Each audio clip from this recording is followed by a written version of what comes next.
suite dans le sujet.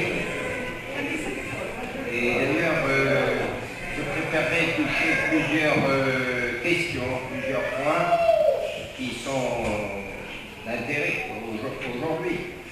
Et on me balance surtout de toutes choses que les personnes qui regardent Internet, eh bien, sont déjà au courant de cela. Mais enfin, il est bon quand même de se les remettre sous les yeux de temps en temps. Donc, Monseigneur Lefebvre, n'est-ce pas? La question aujourd'hui, évidemment, c'est celle-ci. C'est la question de l'accord avec Rome. Alors, depuis des années, donc pour replacer les choses dans leur contexte, je dirais que un bon nombre de professeurs à l'école et les deux premiers directeurs étaient surtout le chanoine Berthaud, de très bonnes personnes, n'est-ce pas, et qui ont vraiment donné une bonne formation aux prêtres. Mais sur la question qui est quand même une question essentielle, le combat de la foi, qui est le combat de l'Église, le combat des papes, depuis la Révolution française, le refus des idées modernes, des idées maçonniques de la Révolution française, eh bien, ils n'ont pas vraiment compris ça. Et pourtant, quand on écoute les cassettes, les enregistrements de Monseigneur Lefebvre, on voit que c'était une question sans fin, mais qu'il a abordé souvent avec beaucoup de prudence, n'est-ce pas? Parce qu'il savait qu'à l'école, un grand nombre d'abord des professeurs, et puis ensuite de séminaristes, étaient venus à l'école parce qu'il n'y avait pas d'autres séminaires sérieux, dirons-nous. Et ailleurs, c'était la révolution totale. Donc, ils sont venus à l'école. Seulement, le problème, c'est que ces jeunes-là aussi n'avaient pas vraiment une formation, ne connaissaient pas la réalité de la situation. Pas de formation antilibérale, antimoderniste. Et donc, on voit Monseigneur Lefebvre dans ses conférences spirituelles, puis quand il nous parle du libéralisme, etc., de ses rapports avec Rome, et du pape en particulier, il est extrêmement prudent. Il utilise beaucoup de précautions oratoires, pourrait-on dire.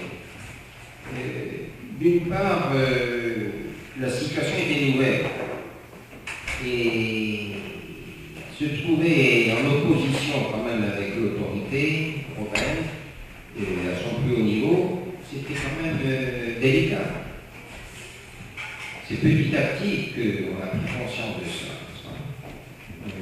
Nous tous, de la première génération, je peux dire, qui avons été toute notre enfance et toute notre jeunesse dans des écoles catholiques, eh bien, c'était assez simple, finalement. On disait, bon, c'est plus facile, évidemment, que de lire des livres de doctrine, ou d'apprendre par cœur, de bien apprendre le catéchisme du Concile de Trente.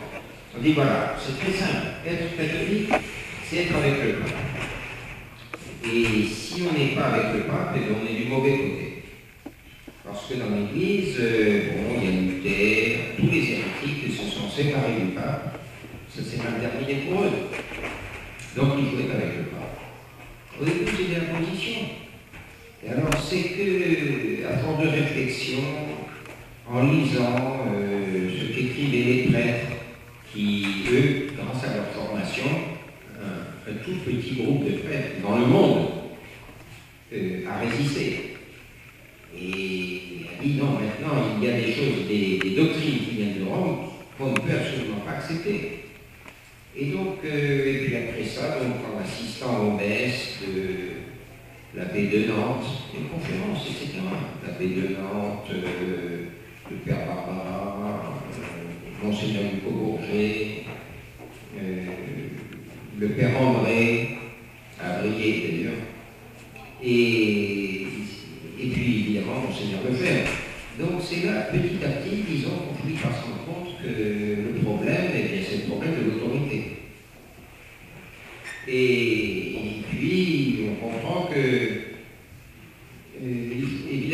être du côté du pape, mais il faut bien connaître aussi l'histoire de l'Église, parce que c'est vrai que Luther était contre le pape et tous les héritiers, mais il y a aussi, tant que l'autorité est au service de la vérité, ce qui est le but, Dieu a créé l'autorité dans l'Église pour le service de la foi, pour défendre la foi, pour guider les fidèles dans la foi. Eh bien, il y a tout de même dans l'histoire, très important de connaître l'histoire de l'Église, des papes qui, à cause des pressions qu'ils ont subies de la part de l'empereur romain, par exemple, et où, au milieu d'un contexte très difficile, bon, d'abord l'arianisme, Saint Jérôme dit un beau jour, l'univers, enfin toute l'Église, tout le monde méditerranéen à l'époque, s'est réveillé à rien. On était devenu, sans s'en rendre compte, à rien. Comme aujourd'hui, on devient libéral. Et donc le pape, à ce moment-là, face à de très grandes pressions pour éviter la guerre religieuse, pour éviter la guerre civile, eh bien, a cru bon temporiser et ne pas être trop dur contre les hérésies, n'est-ce pas? Et même donc avoir des attitudes ambiguës. Et soi-disant pour la paix. C'est le cas donc du pape Libère. Mais cela l'a mené finalement à excommunier Athanase, et il y avait quelques évêques qui étaient restés fidèles. Et bon, alors après ça, on voit l'histoire d'Honorius. Honorius, lui, a été condamné par un de ses successeurs comme une personne qui avait favorisé l'hérésie. Mais tout ça, c'était d'ailleurs pas vraiment des papes qui partageaient l'erreur de cette époque-là. C'est par pression, c'était pour éviter une guerre civile, beaucoup plus grave, mais après, bon, Honorius condamné par un de ses successeurs et condamné par un concile de Constantinople. Mais enfin, tout ça, c'était encore pas très grave. Mais enfin, ça nous met sur le chemin. Alors, après ça, on arrive au Concile Vatican II, et alors là, le problème, c'est que vraiment, alors, ces papes ont été gagnés par l'erreur du temps, n'est-ce pas? Qui ont été condamnés par Pie IX, par pratiquement tous les papes après la Révolution française. Et donc, malheureusement, donc, cette erreur, une société libérale, une société plus ou moins moderniste, eh bien, les jeunes gens commencent à être libéraux dans la famille, un peu, étant enfants, ensuite à l'école, et puis ensuite à l'université, les journaux, les modes intellectuels, ce que tout le monde dit, tout le monde raconte. Monseigneur Lefebvre lui-même disait que quand il est rentré à Rome, au séminaire de Rome, qui formait les évêques, en principe, futurs évêques de France, eh bien, il était arrivé avec certaines idées qui étaient ce que tout le monde pensait. Par exemple, il n'était pas mauvais que l'Église soit séparée de l'État. Et en réalité, une idée, bon, libérale. Il le donnait un exemple, mais c'est pas fait. Et alors, le problème, c'est que quand on arrive avec ces idées-là, donc, qui sont très répandues dans la société, eh bien, on rentre au séminaire, et si on tombe sur un bon directeur, comme le père Lefloc, ce qui était le cas de Monseigneur Lefebvre, on peut réagir de la bonne façon, et se réformer, et se former.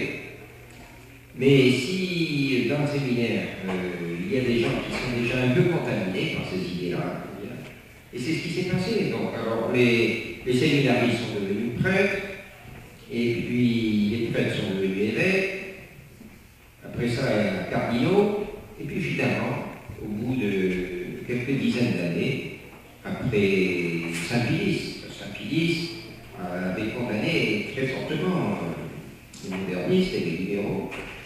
Et bien voilà, on a une équipe de cardinaux et d'évêques qui arrivent à faire passer un des leurs à la succession de Saint-Pierre. Donc ça a été le cas de Jean XXIII.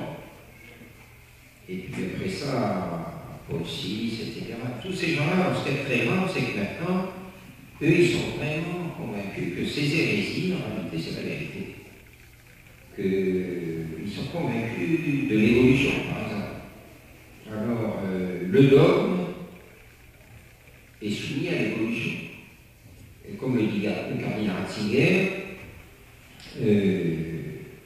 oui, d'accord, les condamnations du modernisme par Saint-Pédis, c'était très bon à ce moment-là, effectivement, ça se justifiait. Enfin bon, ça maintenant c'est dépassé. La situation a évolué. Et donc, c'est plus à l'ordre du jour. Moyennant quoi, on peut être moderniste. Alors là, je voudrais quand même ouvrir une parenthèse, parce que Monseigneur Felet et l'abbé Schmidberger voudraient nous convaincre qu'il y a eu un bon pape, un pape conservateur, un pape raisonnable. C'était donc le cardinal Ratzinger. Alors, le cardinal Ratzinger, il y a Monseigneur Tissy qui a fait un excellent travail sur l'étrange théologie du cardinal Ratzinger, Benoît XVI. Parce que donc voilà, c'est ce livre qu'on peut trouver, n'est-ce pas, à n'importe quelle librairie, La foi chrétienne hier et aujourd'hui. En Allemagne, ça s'appelle Introduction au catholicisme. Alors, il s'agit en réalité des cours du professeur Joseph Ratzinger. Des cours qu'il a enseignés, je crois, Tübingen. Et donc il a formé des générations de prêtres avec ces idées-là. Et alors, tous les thèmes importants, centraux du catholicisme, l'incarnation, la divinité du Christ, la résurrection, tout cela est examiné dans ce livre. Alors, à la page 160, par exemple, on trouve les pages étonnantes. Il dit voilà,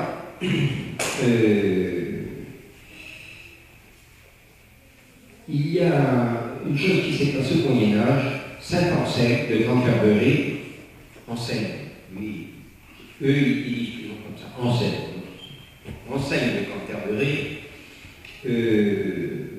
a voulu donner une explication rigoureuse du motif de l'incarnation et de la croix.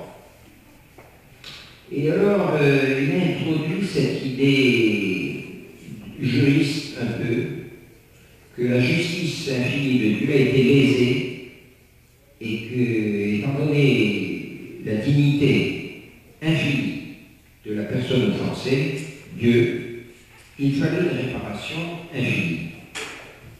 Et donc, il fallait que ce soit le Fils de Dieu qui, comme homme, pouvait souffrir et offrir un sacrifice, offrir le sacrifice de sa vie, mais étant Dieu, son sacrifice avait une valeur infinie. Et il dit, ben tout ça, ça ne marchait pas. Et d'ailleurs, les évêques de France lui ont emboîté le pas. On dit, comment vous parlez de satisfaction? Quel mot horrible! Alors le Père serait satisfait de voir son Fils mourir sur la croix. Et ça, c'est une pire caricature. Satisfaction, d'abord, ça vient de satisfacere, c'est-à-dire que celui qui s'est rendu coupable d'une offense doit faire suffisamment satisfacere pour réparer l'offense qu'il a faite. Et pour que la personne qui l'a offensé dise bon, ça va, la réparation des excuses, et puis des réparations éventuellement matérielles, etc., sont suffisantes pour moi. Je considère que nous sommes quittes, disons. Mais alors, pour Ratzinger, il dit très bien dans les pages 160, etc., c'est une idée païenne. Il dit, c'est formidable déjà, il dit toutes les religions d'ailleurs ont eu cette idée de culpabilité devant Dieu pour leurs offenses, leurs péchés, etc. Toutes les religions, sauf le Ratzinger, quand même anormal. Et il dit donc ce sont des idées païennes tout ça, expiation, satisfaction, substitution du coupable par l'innocent, et l'innocent qui meurt à la place du coupable. Et seulement le problème, c'est que quand on dit que la croix du Christ n'est pas un sacrifice expiatoire, comme le dit très bien Ratzinger, eh bien, il ne reste plus rien du catholicisme. C'est une hérésie complète, totale. Et voilà. Donc lui, c'est lui le pape conservateur. Alors comment seront les autres? Je peux se demander. En réalité, ça c'est pire que Luther, d'une certaine façon, parce que Luther disait, oui c'est vrai, le Christ, en mourant sur la croix, a réparé, a payé l'addition. Il a tout payé, donc bon, nous sommes nés dans le péché, et nous n'en sortirons jamais. L'important c'est de prendre la miséricorde de Dieu, la miséricorde, selon François, qui excuse tout. Et alors le problème, c'est que dans cette théorie du cardinal Ratzinger, alors pourquoi la croix? La croix, c'est un exemple qu'il faut se sacrifier pour les autres. Mais disparaît la notion de péché, pratiquement. Pas de péché là-dedans, non, c'est l'amour. C'est un exemple d'amour. Voilà, donner sa vie pour les autres. Oui, seulement. Alors, il dit oui, c'est vrai que si on regarde la Bible, il y a quand même beaucoup de textes qui vont dans ce sens, effectivement. Tout l'Ancien Testament, qui préparait le sacrifice. Ça commence.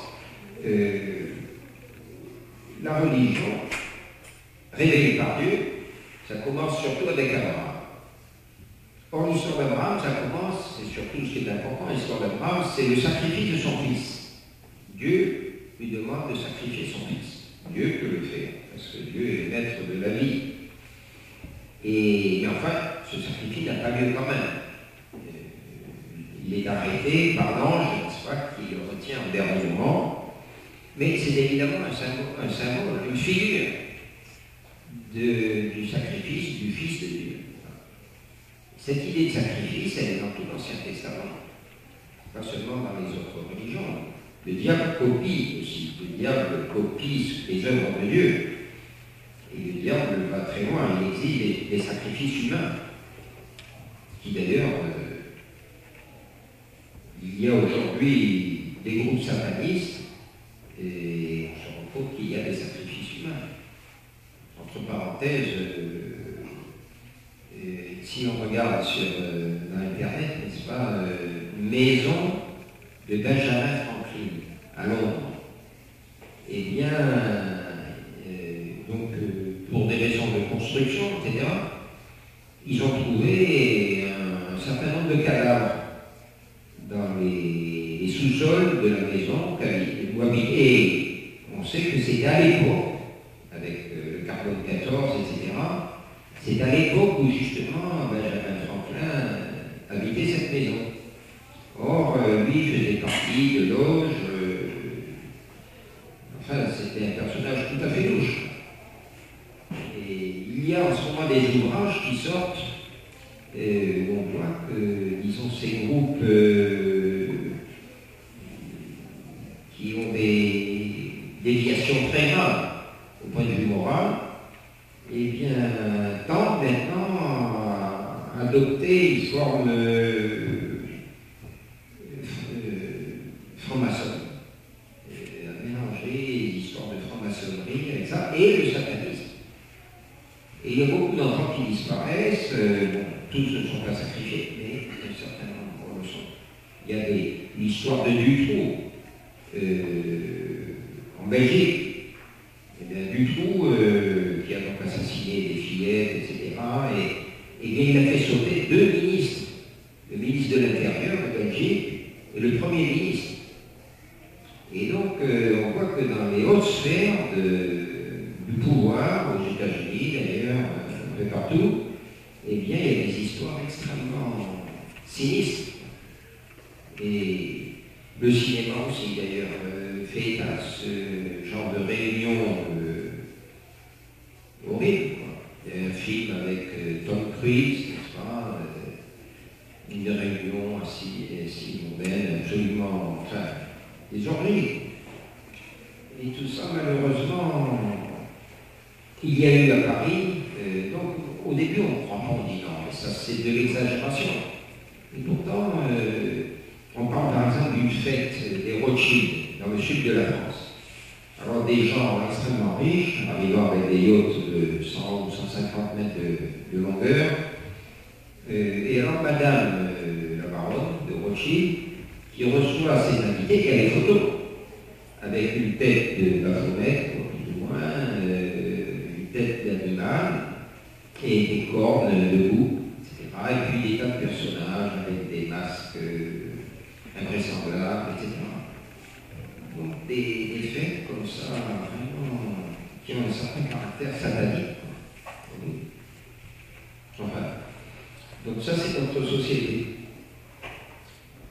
Et il est évident que dans ce monde qui est de plus en plus, disons, satanique, de plus en plus loin de Dieu, une petite organisation comme la Fraternité Saint-Pédis, qui était un peu les seuls à résister, l'Arche de Noé, eh bien, devait gêner, et qu'il fallait évidemment la démolir. Alors, ces gens-là, n'est-ce pas, on finit par trouver le moyen. Le dernier Ratzinger,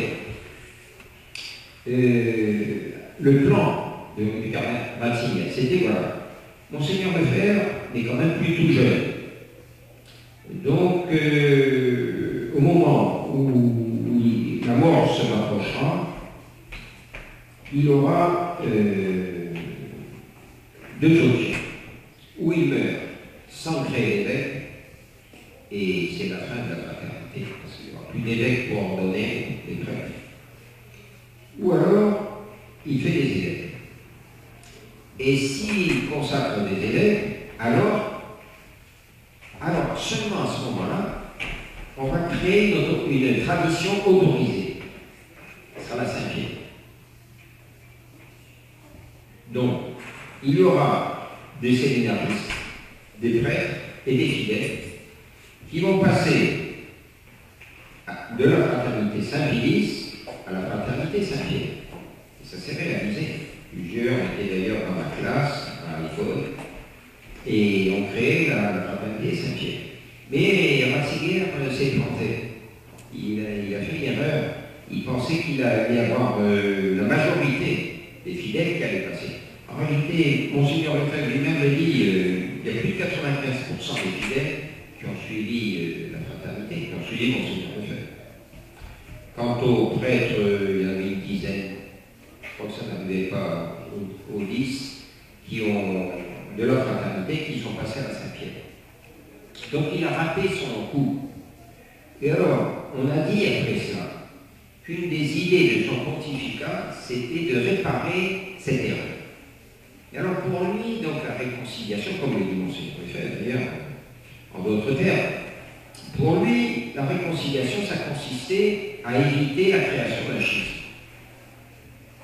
Et d'ailleurs, on voit que l'abbé Pluguer, Monseigneur Tissier aussi fait allusion à cela, eh bien, le disent, la fraternité va terminer comme la petite église au temps de la Révolution française. Donc, c'est des évêques qui avaient refusé de prêter serment à la Révolution, qui ont beaucoup souffert avec leurs prêtres, beaucoup sont morts, martyrs, des centaines. Alors ensuite, quand ils ont vu que Napoléon a fait, d'ailleurs, d'une façon malhonnête de la part de Napoléon, un concordat avec le Vatican, avec le pape, ils ont dit non, c'est scandaleux, on cède sur des points sur lesquels on ne devrait pas céder, etc. Et ils ont dit non, nous, on n'accepte pas ça. Et ils ont donc créé cette petite église dans le sud-ouest de la France, surtout, l'ouest de la France. Et bon, le pape Pie XII les a traités avec beaucoup de charité, etc. Et c'est une chose qui est en train de se résorber. Et alors aujourd'hui, dans la fraternité, vous entendez beaucoup de fidèles, ce slogan s'est répandu. Il dit non, non, mais la fraternité, si elle ne rentre pas, si elle ne se réconcilie pas avec Rome, elle va terminer comme la petite église. Parce qu'à force de vivre comme si le pape n'existait pas, etc., on finit par acquérir une mentalité schismatique, plus ou moins, et ça va mal se terminer. Donc il faut absolument mettre fin à ça. La Bénélie, il a dit aussi, il a dit oui, mais vous comprenez, maintenant on a une génération qui grandit depuis tout petit, ils vivent comme si, sans s'occuper du pape, pratiquement. Quoi. Donc ils vont acquérir une mentalité schismatique, il est temps que cela cesse. Donc il faut réintégrer l'Église. En plus, Monseigneur Feuillet, alors effectivement, certains d'entre eux, comme l'abbé Schilberger, et bien d'autres, auraient pu regagner la Saint-Pierre. Mais eux se sont dit non. L'œuvre de Monseigneur Lefebvre, c'est une belle œuvre. Et il faut à la fois la sauver du schisme, il ne faut pas qu'elle devienne schismatique. Et d'autre part, c'est une œuvre importante qui pourrait éventuellement faire du bien dans l'Église, pourrait aider le pape, en particulier le pape conservateur Ratzinger, à remettre de l'ordre dans l'Église. Et ça, c'est l'illusion totale dans laquelle vivent tous ces confrères, l'abbé Schilberger, Monseigneur Feuillet, etc. Et c'est un manque de réalisme total. Ils n'ont pas connu, ou ils ne veulent pas connaître, ils ont oublié, ils n'ont pas connu surtout le caractère sévère de ces gens-là, n'est-ce pas? La haine qu'ils ont, ou au moins l'incompréhension radicale qu'ils ont de la tradition et des traditionnalistes. Je pense que nous sommes complètement à côté de la plaque, nous sommes branchants peut-être, enfin, quand même un peu attardés, un peu têtus. Et voilà où nous en sommes. Alors, il suffit de reprendre Monseigneur Lefebvre pour voir que lui-même avait pensé à tout cela.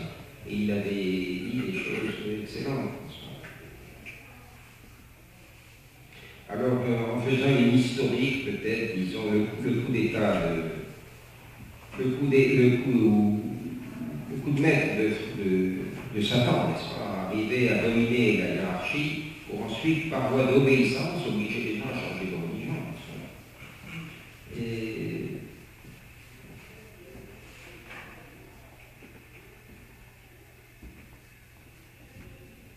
Alors, il dit donc que les deux premières guerres mondiales, en facilitant la ruine des institutions chrétiennes et la domination de la franc-maçonnerie dans tous nos pays, la franc-maçonnerie est devenue si puissante qu'elle a pénétré profondément par sa doctrine libérale et moderniste les organismes directeurs de l'Église. Et non seulement par sa doctrine, mais par ses hommes aussi. Il y a eu ça filtré. Par exemple, à Paris, on avait le cardinal Feltin. Eh bien, il y a un séminariste qui est devenu quelqu'un de très connu aujourd'hui, qui est le docteur Dickès, et qui a écrit, il avait tenu un journal entrant au séminaire à Paris en 65-66, donc juste après le concile. Il raconte pendant un an la destruction totale du séminaire, dans tous les domaines. Prière, doctrine, philosophie, histoire, tout est dominé par le rationalisme, par le naturalisme, refus de l'action naturelle, des miracles, des prophéties, etc. Et la discipline. Au début de l'année, tout le monde il y avait, avec le petit séminaire, 300 ou 400 soutanes, à ici et Louis. À la fin de l'année, plus de soutanes. Et puis, alors, il y avait une discipline. À la fin de l'année, il y a des séminaristes qui revenaient à 4 heures du matin. Et personne n'avait rien à dire. Donc, il raconte cet effondrement. Et alors, donc, voilà ce qu'il dit. Un prêtre qui était assez traditionnel, qui s'occupait beaucoup de Fatima, un comme le père Brunner. Et bien ce prêtre, au moment de mourir, fait cette révélation. Donc, il va comparaître devant Dieu. Un prêtre ne va pas raconter des calomnies et des mensonges sur son lit mort. Il dit voilà, et il le certifie, n'est-ce pas le cardinal Felton m'a demandé pour infiltrer, c'était le moment des prêtres ouvriers. Et d'ailleurs, ça a été le cas de beaucoup de prêtres ouvriers qui ont fini de cette façon-là. Pour infiltrer le communisme, vous allez abandonner la vie sacerdotale, vous marier et infiltrer le parti communiste. Il n'y a qu'un franc-maçon.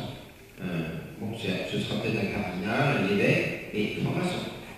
Pour donner ce conseil, presque cet ordre, cette directive, un prêtre. Et des exemples comme ça, on en a beaucoup, n'est-ce pas, le cardinal Guillot, etc. Donc ils ont infiltré le Vatican, Monseigneur Lefebvre le disait, le Vatican, il y a au moins une loge. Bon, donc Monseigneur Lefebvre continue. Les libéraux, donc le catholicisme libéral, Monseigneur Lefebvre a dit, si j'avais revu ces ouvrages du père de l'abbé Emmanuel Barbier, écrit en 1925 environ, qui montre comme depuis la Révolution française, depuis 1830, le catholicisme libéral est monté 3 ou 4 fois à l'assaut de l'Église de France et de la papauté. Et a failli réussir. Et puis il a fini par réussir, évidemment, avec le Concile Vatican. Et alors, chaque fois, les papes l'ont arrêté. Pie IX, Saint-Pilice, etc. Mais quand même, à 2 reprises, le catholicisme libéral a ressuscité, a relevé la tête grâce à une erreur politique des papes. La première, ça a été le ralliement de Léon XIII à la République. Il n'avait pas été au courant d'un détail, c'est que la République française, c'est la maçonnerie française. Et puis la condamnation de l'action française par Pie XI. Ça a permis aussi au libéralisme de refaire sur ça. Par exemple, au moment de la condamnation de l'action française en 1926, eh bien, c'était la chasse aux sorcières. C'est comme ça qu'ils ont obligé le cardinal Guillot à démissionner, le père Lejeune qui l'ont retiré du séminaire de Rome. Enfin, ça a été vraiment terrible. Et ça a été, d'ailleurs, ils le disent eux-mêmes, le triomphe de la gauche dans l'épiscopat français. Et ils disent que c'est à partir de ce moment-là qu'ils ont commencé à préparer le concile. C'est-à-dire la révolution dans l'Église. Donc, les libéraux, les catholiques libéraux, arrivant à faire nommer des papes comme Jean XXIII et Paul VI, feront triompher leur doctrine par le concile. Moyen merveilleux pour obliger toute l'Église à adopter leurs erreurs. Il ne faut pas avoir peur d'affirmer que les autorités romaines actuelles, depuis Jean XXIII et Paul VI, se sont faites collaboratrices actives de la franc-maçonnerie internationale et du socialisme mondial. Voilà. Et ça, ce sont les gens avec lesquels Monseigneur Pelé va se réconcilier. Est en train de se réconcilier. On a des quantités d'éléments qui nous prouvent qu'on est à la veille d'un accord, d'une réconciliation, et qu'il va avoir sa caractère personnel. Alors, est-ce que ce sera pour le 8 décembre? Est-ce que ce sera le cadeau de Noël? Enfin, on y arrive, vraiment. Le porte-parole officieux de la fraternité, j'ai pu le répéter, c'est maintenant inéluctable, c'est inéluctable. Et en plus, le dernier texte, il a d'une semaine, toutes les raisons pour lesquelles François peut se réconcilier avec la fraternité. Et puis, maintenant, on nous dit que ça y est, de la part de l'abbé Chigaria, etc., que le document est sur la table, sur le bureau de Monseigneur Pelé et qu'il attend la signature.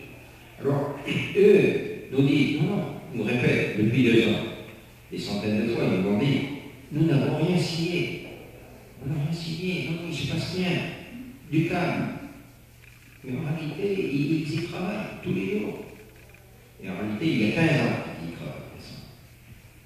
Toutes ces histoire et puis c'est de l'hypocrisie, des croisades de rosaire pour obtenir la levée d'excommunication ou la libéralisation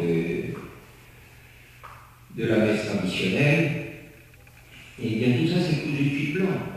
Ça a été inventé tout ça en c'est noir sur blanc, dans le livre du Père Lelon, sur le grec, pour la nécessaire réconciliation. Il le dit, donc l'ambassadeur Pérol, ambassadeur de France en Italie, il devait connaître un certain cardinal Ratzinger, il devait connaître quelques amis francs-maçons aussi. Eh bien, alors il nous dit, voilà, pour résoudre cette histoire, quand même, parce qu'à Saint-Nicolas, à Saint-Nicolas de Chardonnay, ils sont catholiques, et au Vatican, évidemment, ils sont catholiques. Donc, c'est on a entendu. Et si on laisse les théologiens parler de cela, ils ne vont jamais se mettre d'accord. Donc, on va résoudre ça avec la diplomatie. La diplomatie, je le connais, c'est mon travail. Donc voilà, il faut que chacun fasse un pas. Alors Rome pourrait quand même, il faut reconnaître l'interdiction de la messe, c'est quand même quelque chose d'horrible, de moche, c'est pas beau. Donc Rome pourrait donner en principe l'autorisation aux prêtres, en privé au moins, de dire la messe traditionnelle. Déjà, mais en 94. Et c'était des réunions secrètes pratiquement. La plupart des prêtres de fraternité, nous n'étions pas au courant de ces tractations. Et dans ce groupe du grec, il y avait des représentants de la conférence épiscopale française.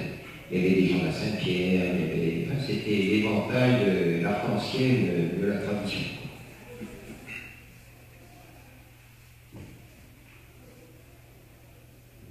Et donc, alors, autre signe de bonne volonté que pouvait faire Rome, eh bien, lever les excommunions pour améliorer le climat, parce qu'évidemment, c'est l'histoire des excommunications, tout ça, c'est pas beau dans le paysage. Bon.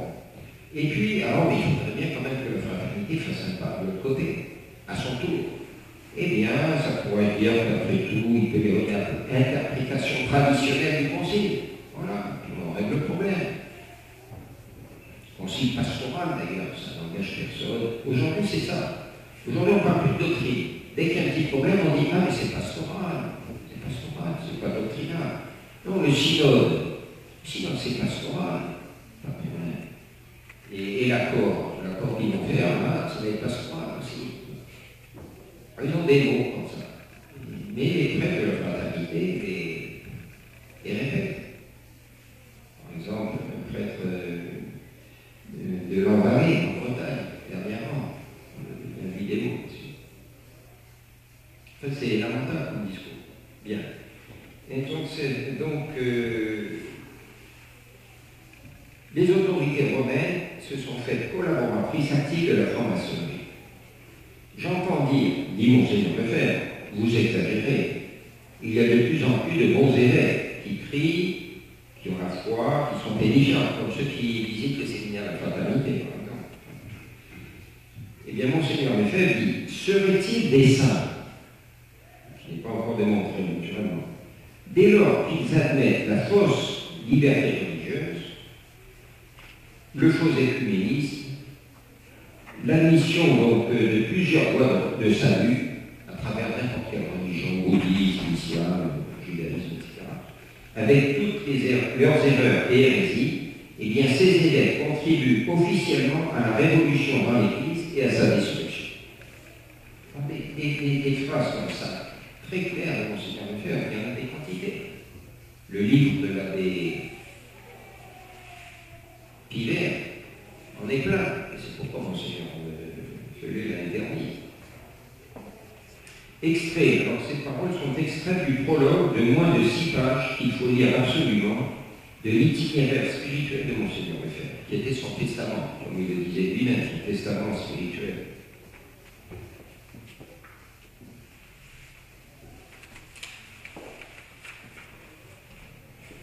Alors ensuite, il examine, c'est l'abbé Pivert d'ailleurs, est-ce qu'il y a une église conciliaire? Monseigneur Lefebvre a été très clair à ce sens. Monseigneur Lefebvre, par exemple, ne nous faisons pas d'illusions. en croyant que par ces petits coups de frein du pape Benoît XVI, qui sont donnés à droite et à gauche, nous assistons à un retour à la tradition. Ce n'est pas vrai, ce n'est pas vrai. Ce sont toujours des esprits libéraux, ce sont toujours les libéraux qui commandent à Rome et ils demeurent libéraux. 1984. Le cardinal Ratzinger, Monseigneur Lefebvre, il dit ça, qui passe dans la presse pour être plus ou moins traditionnel, pas seulement dans la presse, chez Monseigneur Pelé, aussi chez l'abbé Schilberger, pour être plus ou moins traditionnel, est en fait un moderniste. 1986. Nous avons affaire à des personnes qui n'ont aucune notion de la vérité. Nous serons désormais de plus en plus contraints d'agir en considérant cette nouvelle Église conciliaire comme n'étant plus catholique. D'être à Jean Maguéran, 1986. Et dans une de ses dernières conférences aux séminaristes à l'école, et ça s'est enregistré, on l'entend, Rome a perdu la foi, mes chers amis. Rome est dans l'apostasie. Ce ne sont pas des paroles, des mots en l'air que je vous dis. C'est la vérité. Rome est dans l'apostasie. On ne peut plus avoir confiance dans ce monde-là. Il a quitté l'Église. Ils ont quitté l'Église. Ils quittent l'Église. C'est sûr, sûr, sûr. Et Monseigneur Félix est dans une position radicalement différente. Contraire. Alors, maintenant, Monseigneur Félix parle de ses rapports avec Don Gérard, qui a trahi, qui est passé, justement, qui a fait un accord avec la Rome moderniste. Nous n'aurons plus aucun rapport avec le barreau, avec Don Gérard. Et nous avertirons tous nos fidèles de ne plus soutenir une œuvre désormais dans les mains de nos ennemis, ennemis de notre Seigneur et de son règne universel. Et lui-même dit, et c'est pour ces raisons-là que je ne suis pas livré dans la main. Faire un accord, se réconcilier, être réintégré, c'est se mettre dans la main. C'est dire, voilà, on monte sur le Titanic et donc on va obéir au capitaine du Titanic. On ne rentre pas dans l'Église pour résister à l'autorité. Et alors, qu'est-ce que répond à cela l'abbé Pfluger, n'est-ce pas? Eh bien, c'est intéressant, parce que ça aussi, il faut lire ces textes-là. Voilà. Alors, donc, ça c'est l'abbé Pfluger qui lui dit, donc, il ne faut avoir aucun contact avec les radiers, en citant Monseigneur Lefebvre. Sous peine de faute grave, ne pas aller à la messe de l'indulte. Parce qu'aujourd'hui, la messe est pour tout propriété. Alors, l'abbé Pfluger dit, quand même, l'abbé Pfluger, c'est l'alter ego de Monseigneur Lefebvre, n'est-ce pas? C'est le trio de Menzinger. Alors, l'abbé dit, il faut remettre tout cela dans son contexte. Monseigneur Lefebvre a été durement touché par le fait que ses compagnons se séparent de lui, entre autres certains prêtres de la fraternité. D'où ces propos qu'il convient de relativiser, de contextualiser, donc de faire dire le contraire de ce qu'il a dit.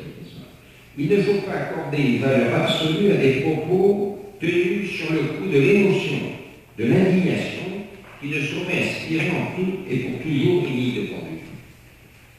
Ça, c'est vouloir faire bien, Monseigneur Lefebvre, le contextualiser. Monseigneur Lefebvre n'est pas le genre de personne à écrire sous le coup d'une indignation, d'une émotion. Pas du tout. Et puis, cela, il n'a pas dit une fois, il a dit 50 fois, Monseigneur Lefebvre. Il a parlé. Donc, on voit comme ces gens-là sont de mauvaise foi. Ils ont trompé les fidèles et ils ont trompé les prêtres de la fraternité. Alors, depuis 15 ans, et surtout depuis 2 ans, enfin, depuis 2012, 3 ans, c'est ce qu'on a appelé en France, l'abbé Lioux, etc., la technique du fil de fer. Alors, accord, pas accord, accord, pas accord, accord, et aujourd'hui ça continue. Et alors, finalement, le fil de fer casse. Mais ils ont cassé comme ça la résistance des prêtres et des fidèles. Et c'est comme ça qu'aujourd'hui on voit des tas de fidèles qui disent, mais oui, mais d'accord, c'est formidable, oui, on sera reconnu, il n'y aura plus de problème, on pourra faire la poste scolaire magnifique, etc.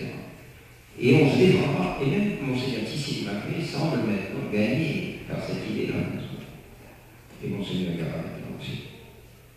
Alors voilà où on en est.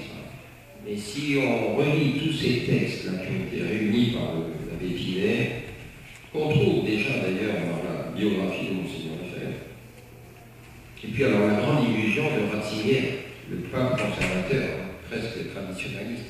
Alors pour Monseigneur Lefebvre, non, mais le pape nous aime, le pape veut notre bien. Et c'est pour ça qu'il veut, disons, nous réintégrer dans la famille catholique. Mais pour le cardinal Ratzinger, c'est tout à fait différent. Pour lui, il s'agit de réparer l'échec et de résorber le schisme, le faiblesse. Alors un jour, je l'ai dit dans une grande réunion, c'était à l'occasion du chapitre à Monseigneur. Monseigneur dit, bon, si quelqu'un a quelque chose à rajouter, il n'hésite pas à aider, à en profiter. Bon, Monseigneur, ne pourrait-on pas penser que le cardinal Ratzinger, en réalité, par tous ces malheurs, n'est-ce pas, cherche à résorber, en fait, le schisme de faiblesse. Alors là, Monseigneur Ferry m'a coupé la parole, m'a arrêté. Nous parlons de ça plus tard. Après ça, quand une petite récréation, il est venu me trouver, il m'a dit, je vous présente mes excuses, monsieur l'abbé, j'ai coupé la parole. Mais enfin, venez donc dans mon bureau, on va parler de ça. Donc il ne voulait pas que je révèle la question, que j'attire l'attention aux supérieurs, disons, réunis de la fraternité. Tout ça, c'est un travail de sape qu'ils ont fait depuis le grec. Le grec, c'était ça déjà, depuis 15 ans ou plus. Déjà en 92, un an après la mort de Monseigneur Lefebvre, l'abbé Polanyier entretenait d'excellents rapports avec Don de Lesquin, bénédictin, qui a aidé Don Gérard à revenir à la Chauve-Surprise, en Savoie. Et un mois après la mort de Monseigneur Lefebvre, l'abbé Schilberger a exigé, donc obligation pour toutes les chapelles de la fraternité, d'avoir la photo de Jean-Paul II dans les sacristies. Il aurait pu le faire, par exemple, 6 mois avant la mort de Monseigneur Lefebvre. Pourquoi ne l'a-t-il pas fait? Il a attendu que Monseigneur Lefebvre meure, etc., etc. On pourra en rajouter. Mais donc, on se rend bien compte que tout ça, on a été trompé, mené en bateau. Et ça n'a pas été facile pour Monseigneur Lefebvre. Il a fallu beaucoup de temps, beaucoup d'obstination, de persévérance et de prudence aussi. Et il a, alors lui, le cardinal Ratzinger, Monseigneur Lefebvre, une fois l'appelé le serpent. Habile, disons, habile, insaisissable, comme le serpent. Bon, Monseigneur me dit que nous devons être habiles comme des serpents, mais simples comme des colons, n'est-ce pas? Et donc, voilà où nous en sommes. Donc il faut résister. On ne peut pas retourner à la dictature des progressistes. Évidemment, moi par exemple, j'ai traversé l'océan et je suis allé à la recherche de Monseigneur Lefebvre en Suisse. Je savais bien pas son adresse. Tandis que Monseigneur Feuillet, il a eu qu'à traverser la rue. Il habitait en bas de la pelouse à Nicole et ses parents venaient à la messe avec sa sœur tous les dimanches. Mais il a fait ses études chez les Chanons du Grand Saint-Bernard. On le voit depuis, on voit École depuis Saint-Maurice. Et on devait lui dire, oui, il chante bien la messe, etc. C'est dommage qu'il ne soit pas dans l'église. Il a entendu ça pendant 10 ans. Il est entré à École, impressionné par la personnalité de Monseigneur Lefebvre, etc. Mais une fois Monseigneur Lefebvre, c'est fini, il a tout oublié. Et puis il ne faut pas oublier encore, donc à École, premier directeur maçon. Il n'était pas franc-maçon, il s'appelait maçon. Et bien, il est parti au bout d'un an à peu près, avec un certain nombre de séminaristes. Ensuite, deuxième directeur, le Chanon Berthaud, pendant longtemps, jusqu'en 1977, la demande d'ordination. En été, la Monseigneur Lefebvre avait dit à Buenos Aires, il m'attendent qui s'était immanent. Eh bien, c'était le corps professoral de l'école.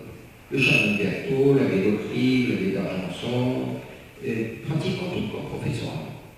Ils ont dit, Monseigneur Lefebvre, bon, ou vous laissez carte blanche au séminaire, ou alors, malheureusement, il va peut-être pas pouvoir continuer. Monseigneur Lefebvre va dire, voilà, portez tout l'air, si moi je ne vous retire pas, ça vous êtes libre. Il en a profité pour faire venir ensuite des professeurs qui avaient été entièrement formés à l'école. Il y avait Monseigneur Williamson, Monseigneur Tissier-Marais, etc. Et donc voilà pourquoi il faut. Alors jusqu'à présent, on nous disait oui, mais vous exagérez, c'est pas vrai, on cherche pas un accord, il voudra avoir des garanties, etc. Bon, maintenant on y arrive. Et avoir penser qu'on va avoir des garanties avec ces gens-là, Monseigneur Lefebvre dit, on ne peut pas avoir confiance dans ces gens-là. On ne parle pas le même langage. Donc voilà, on est dans le... Bon, alors quand même, terminons sur le bon modèle. On a donc créé un séminaire à côté de tout près de chez les Dominicains, à Briey. Nous avons 8 séminaristes, une belle maison que certains d'entre vous connaissent. Et le problème, c'est que la maison est pleine. Parce qu'on a 8 séminaristes qui donc ont un excellent séminaire. Ils ne peuvent pas avoir un meilleur corps professoral. Ils ont l'horaire du séminaire, mais le matin à 8h30, ils vont chez les dominicains. Ils ont leur classe le matin, leur cours. Ensuite, ils prennent leur repas avec les moines. Et l'après-midi aussi des cours. Et puis ensuite, ils rentrent au séminaire et ils ont une conférence spirituelle, etc. Et je vois que la Providence nous a vraiment aidés. Parce que tout marche à la perfection, grâce à Dieu. Excellente ambiance. Et on a 3 Français qui viennent de bonnes familles, d'ailleurs le fidèle d'Abrier. Et c'est des séminaristes qui terminent leurs études. Il y en a un qui vient de 4e année, il a passé 4 ans à Salzkofen, séminaire d'Allemagne. Enfin, tout cela nous aide évidemment à bien démarrer. Et maintenant, nous cherchons une maison plus grande. Parce que si Monseigneur fait son accord, comme c'est à peu près certain maintenant, eh bien on aura évidemment un certain nombre de jeunes, de familles vraiment traditionnelles, qui nous rejoindront. Et il faudra bien quand même, il faut penser aux vocations. Donc espérons que avec certains d'entre eux, peut-être qu'on recevra aussi des séminaristes de la Saint-Philippe, eh bien dans 3 ans, 4 ans, on aura des prêtres qui seront bienvenus parce qu'on en a bien besoin. En plus, il est possible que nous recevions un certain nombre de prêtres qui n'accepteront pas l'après-l'accueil personnel, l'accord, qui donc viendront avec nous. Voilà donc des raisons de prier, de demander au bon Dieu de nous aider à tenir le coup. Voilà. Et comme dit notre Seigneur, celui qui restera fidèle jusqu'au bout, celui-là sera sauvé. Donc il faut essayer d'en être.